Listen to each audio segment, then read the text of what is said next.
On a commencé une série de 15 messages sur les 15 secrets de l'apôtre Paul pour une vie positive. Et vraiment, je n'arrête pas de vous rappeler chaque semaine qu'une vie positive, c'est différent de la pensée positive. La théorie de la pensée positive est basée sur l'étayage constant de soi où il faut se motiver et s'inciter et se stimuler alors que la puissance d'une vie positive vient du dedans de vous. Et là, on voit l'apôtre Paul parlait de ce 6e secret d'une vie positive. Et c'est l'anticipation de vivre la vraie santé, richesse et prospérité. Voyez-vous, il faut être sur une autre planète pour ne pas voir que la santé, la richesse et la prospérité, c'est bien la première préoccupation de la vie. Je pense que vous seriez en train de vivre dans un autre monde si vous ne pouvez ni sentir ni voir cette incroyable préoccupation par la santé et la prospérité. Des milliards de dollars sont dépensés chaque jour pour essayer de nous montrer comment profiter au maximum de chaque moment de la vie, et encore plus de milliards sont dépensés pour nous montrer comment prolonger la vie. Mais écoutez-moi bien, je ne veux pas qu'il y ait de malentendus. Je ne suis pas en train de vous dire que c'est incorrect de vouloir être en bonne santé. Je ne vous dis pas non plus que c'est mal ou incorrect de vouloir prospérer. Vous comprenez? Mais je suis là pour vous dire, écoutez-moi bien, si vous jugez ou si vous pensez que la santé, la richesse et la prospérité, c'est tout ce qu'il y a dans cette vie, alors vous risquez de prendre un grand choc. Je suis là pour vous dire que si la majorité de votre énergie, la plupart de votre temps et la plus grande partie de votre argent et la majorité de vos efforts sont concentrés sur la santé, la richesse et la prospérité dans cette vie sur Terre, alors vous allez rater pour sûr le futur le plus passionnant et excitant qui soit. Je suis là pour vous dire que si vous ne passez pas de temps, ne dépensez pas d'argent et ne mettez pas de votre énergie ni ne planifiez pour la vie à venir, la vie de vraie santé, richesse et prospérité, alors vous ratez la raison et le but même de Dieu pour votre vie ici et maintenant. C'est pour cette raison même que le Fils de Dieu a délaissé les gloires du ciel, est né d'une vierge, mort sur une croix, enterré dans un tombeau emprunté et puis ressuscité d'entre les morts le 3e jour physiquement. La raison même de tout cela est pour qu'il puisse offrir à quiconque qui viendrait à lui, quiconque se repent, quiconque se donne à lui, la vie de vraie santé, richesse et prospérité. C'est la raison même de tout cela. Mais bien aimés, j'ai quelque chose à vous dire. C'est seulement une fois que vous aurez saisi cette vérité de la vraie vie ou de la vie de vraie santé, richesse et prospérité que vous pourrez faire l'expérience d'une vie vécue positivement ici et maintenant. C'était le secret de l'apôtre Paul pour une vie positive. Et quand il a saisi et s'est approprié cette incroyable vérité, c'est là qu'il a pu vivre libre de la crainte au milieu de la flagellation. Il a pu vivre sans inquiétude au milieu de l'attaque, affranchi de l'intimidation face aux menaces de mort. Pourquoi? Parce qu'il savait que la vraie vie de vraie santé, richesse et prospérité lui était si réelle que dans cette vie même, qu'il ne savait plus vraiment trop s'il préférait en fait vivre ou mourir. Mourir, ce n'est pas un mot qu'on apprécie beaucoup en Occident. On ne veut même pas en entendre parler, mais Paul dit non, non, j'hésite à ce sujet. En fait, ils me sont tous deux également bons. 2 Corinthiens chapitre 5. Alors Paul dit, c'est la raison même de vivre. C'est la raison pour laquelle vous vous levez le matin et allez travailler. C'est la raison pour laquelle vous faites ce que vous faites. La raison même de votre service, c'est la raison de vivre. Seuls ceux qui croient en la parole de Dieu savent exactement ce qu'on va être. Et c'est ce que je compte vous montrer aujourd'hui. Je vais vous dire ce à quoi vous allez ressembler de l'autre côté du ciel, où vous allez être pour toujours. La question c'est, où allez-vous passer votre éternité? On sait bien qu'on va tous vivre après la mort, mais où passerons-nous l'éternité? La passerez-vous dans la vraie vie de santé, de vraie santé, prospérité et richesse? Ou bien la passerez-vous dans le jugement qui fera ressembler l'ouragan Katrina à un pique-nique? Quiconque vous dirait qu'il n'y a pas réellement de ciel ou de véritable enfer vous ment et se fait des illusions. Et le Fils de Dieu, pour qui le monde a été créé, par qui le monde a été créé, il a lui-même dit qu'il y a un véritable ciel et un véritable enfer. Et nous devons en prendre conscience. Et voilà pourquoi Jésus est descendu du ciel, pour que quiconque, noir, blanc, jaune ou vert, peu importe, quiconque, riche ou pauvre, peu importe, quiconque viendra à lui, peut être assuré du ciel, ici et maintenant. Je l'espère, et peut-être, n'existe pas dans le lexique chrétien. Dans la vie du croyant, c'est « je le sais » et j'ai quelque chose à vous dire. À l'instant même où je ferme les yeux dans la mort, je verrai Jésus face à face. Et ce n'est pas de l'arrogance, c'est parce qu'il l'a dit. Allez s'il vous plaît au verset 1 à 10 du chapitre 5 de 2 Corinthiens. Paul nous dit tout ce qu'il faut sur cet endroit où la vraie santé, richesse et prospérité se trouvent. Philippiens 1, 23, je vous donne la traduction Youssef de ce passage. Paul dit « J'ai vraiment hâte de faire l'expérience de cette vraie vie de vraie santé, richesse et prospérité. » Traduction sommaire, mais vous en saisissez le sens. Et l'anticipation de cette vie-là l'a préservé au-delà de tous les problèmes de celle-ci. L'anticipation de ce qui vient lui a donné la victoire sur toutes les difficultés. Et il s'est trouvé confronté à plus que ce à quoi vous et moi serons confrontés dans 10 vies. Et voilà pourquoi l'apôtre Paul dit « Mort, où est ta victoire ?» Vous voyez? Avant que Jésus soit entré dans ma vie, la mort était une perspective effrayante. La mort, le jugement, j'en étais terrifié.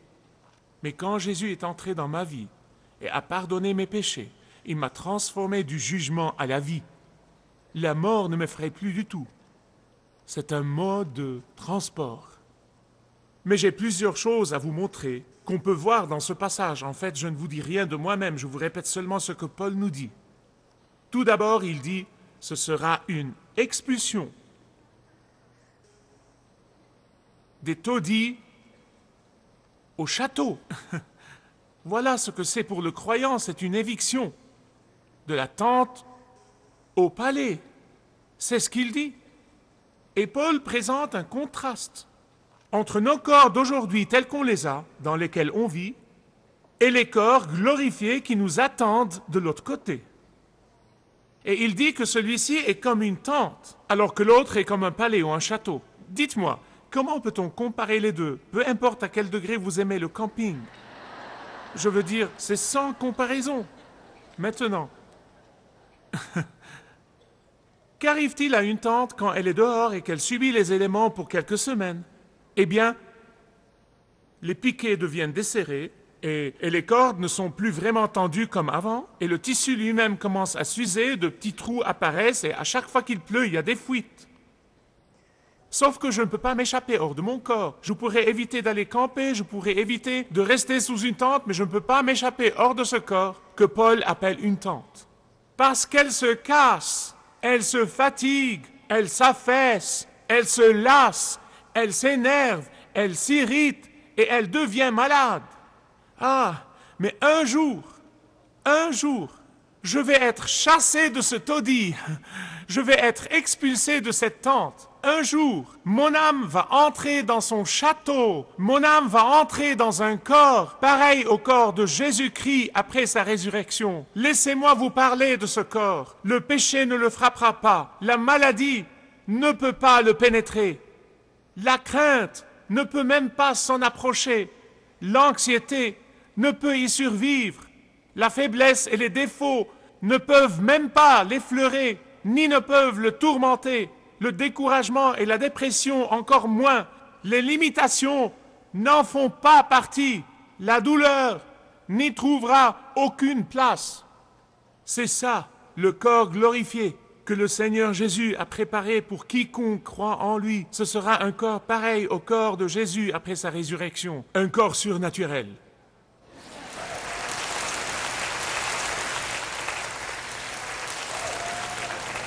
Certains jeunes ici diront peut-être que je m'adresse surtout aux vieilles personnes, ils ne s'adressent pas à moi. Ils parlent à ceux qui pensent sérieusement au ciel. Laissez-moi vous dire quelque chose. Pendant mes quelques années de ministère, j'ai officié aux obsèques d'un enfant de 8 ans, ainsi qu'à celle d'un jeune de 21 ans. J'ai officié aux funérailles de gens de tout âge, 40 ans, petits et grands. On n'est jamais certain de la vie. Deuxièmement, l'apôtre Paul dit que c'est une progression d'une relation de loin à une relation face à face. Je pense à ceux d'entre vous qui êtes amoureux ou fiancés à quelqu'un et vous habitez à l'étranger, vous avez hâte d'arriver au jour où vous pourrez vous revoir face à face. Vous désirez ardemment ce jour-là, vous l'avez programmé, vous l'attendez impatiemment. Et c'est ce que Paul dit dans la lettre, c'est pareil. Regardez le verset 5. Il dit « Celui qui nous a formés pour cet avenir et cette transformation, c'est Dieu. Et il nous a donné son esprit comme garantie et comme gage des biens qu'il nous réserve. » Écoutez-moi. Quand les croyants obtiendront leur corps nouveau et glorifié, ils accompliront le but final et ultime de Dieu pour eux. Le but final et plénier de Dieu, le but complet pour le croyant, ne sera entièrement accompli que lorsqu'on passe de l'autre côté et qu'on sort de ce vêtement médiocre pour revêtir un costume rayonnant. Le but final et ultime pour vous sera complètement accompli seulement quand vous sortirez de ce corps pour passer dans votre corps glorifié, pour pouvoir voir Jésus face à face. Le but glorieux de Dieu pour tous ceux qui mettent leur confiance en lui, tous ceux qui mettent leur foi en lui, sera la faculté de communier avec lui face à face. Mes bien-aimés, je veux vous dire que c'est le secret même de la vie vécue positivement. Regardez le verset 6. Paul dit, c'est pourquoi nous sommes toujours. Combien de fois? Toujours quoi? Pleins de confiance. C'est pourquoi nous sommes toujours pleins de confiance. Paul, il passait sur terre un temps d'enfer. Oh non, non, je suis plein de confiance parce que je connais le secret d'une vie positive. Qu'est-ce que ça veut dire? Voilà ce que ça veut dire. Ça veut dire que vous pouvez regarder votre problème en face et dire à ce problème, tu ne peux pas me décourager, je serai plus fort que Superman. Vous pouvez regarder votre problème financier en face et dire, tu ne peux pas me décourager, je vais être plus riche que riche. C'est pourquoi vous pouvez fixer tout ce qui vous préoccupe dans cette vie et dire, tu ne peux pas me préoccuper ni me tracasser parce que je suis en route vers mon palais.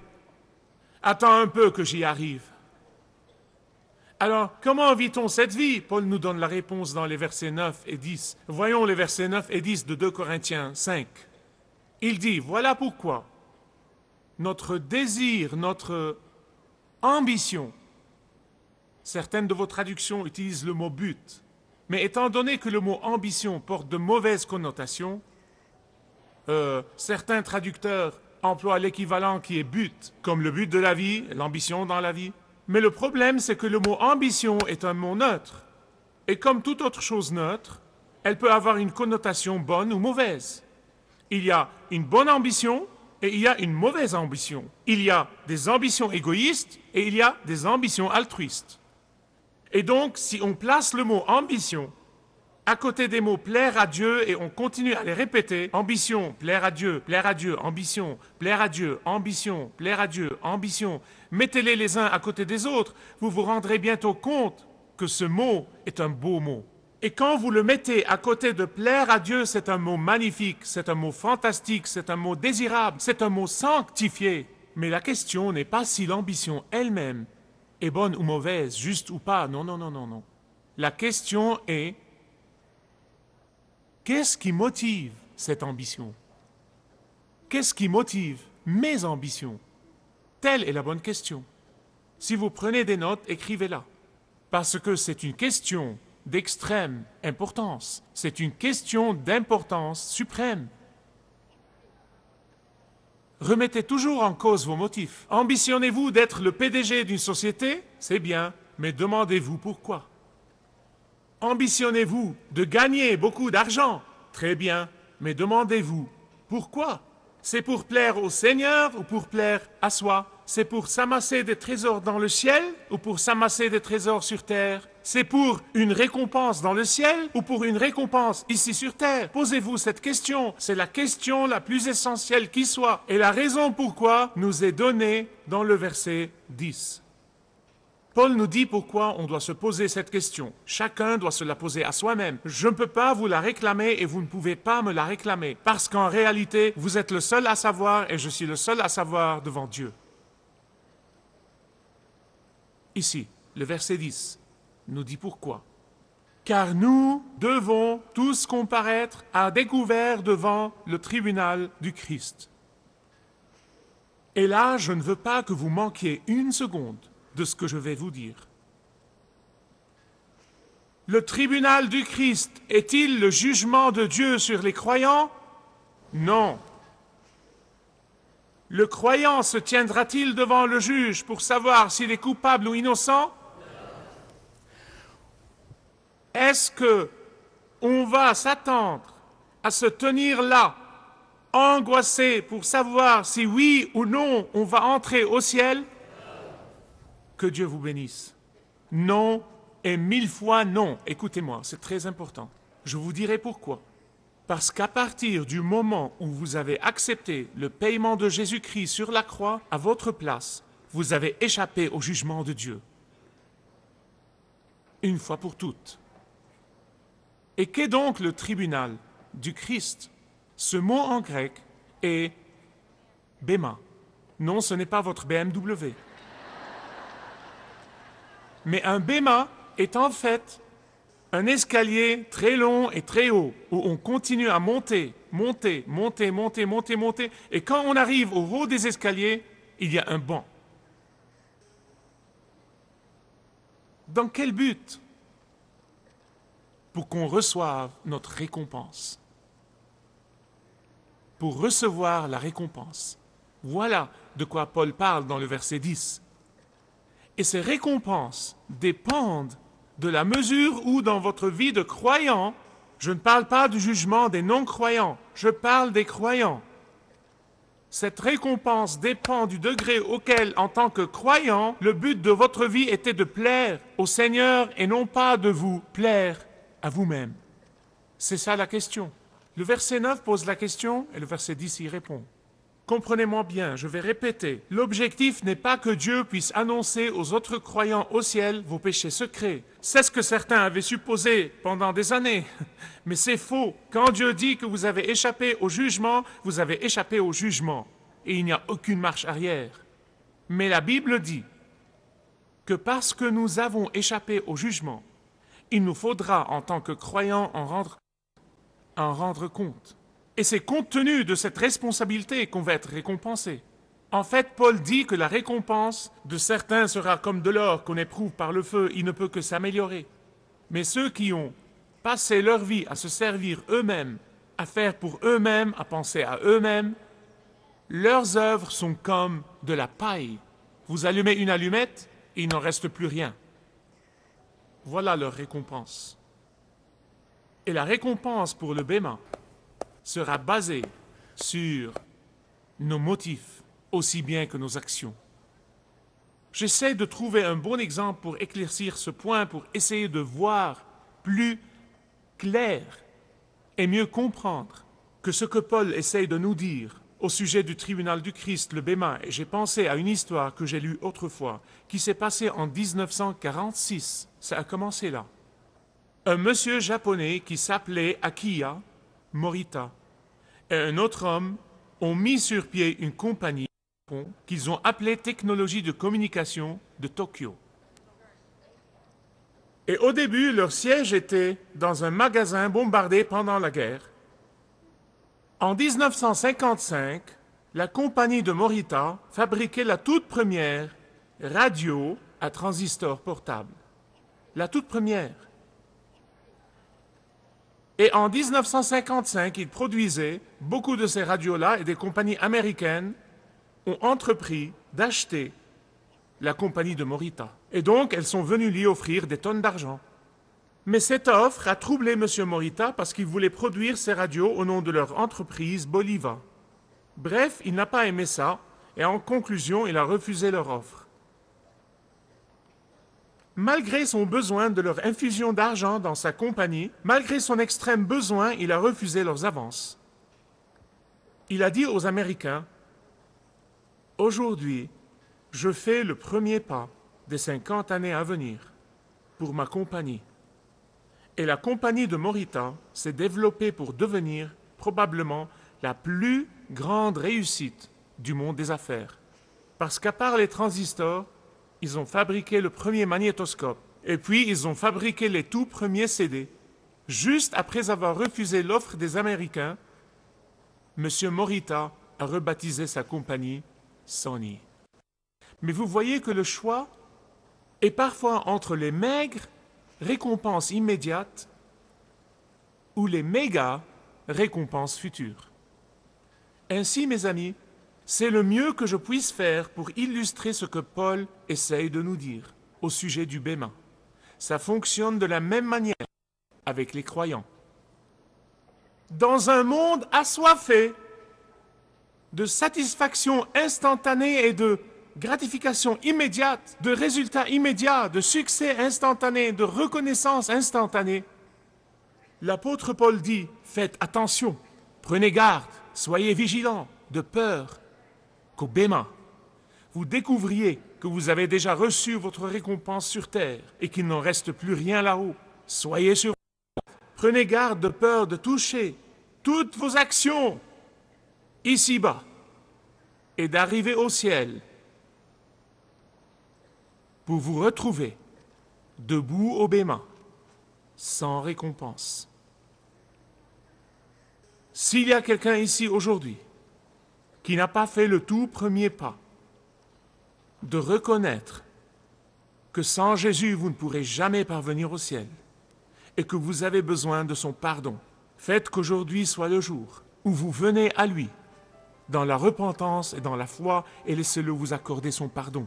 Pour vous, les croyants, qui connaissez le Seigneur depuis un certain temps, mais qui avez vécu la majeure partie de votre vie fixée sur vos problèmes et vos difficultés et vos besoins et vos désirs et vos objectifs, commencez aujourd'hui. Dites, Seigneur, je ne veux pas parvenir au bêma, je ne veux pas parvenir au tribunal du juge ayant déjà reçu ma récompense sur terre, et il le fera. Si vous désirez connaître Dieu d'une manière personnelle, demandez le livret « Retrouvez la joie que vous avez toujours désirée » et vous pourrez découvrir l'amour de Dieu pour vous et apprendre comment expérimenter son pardon.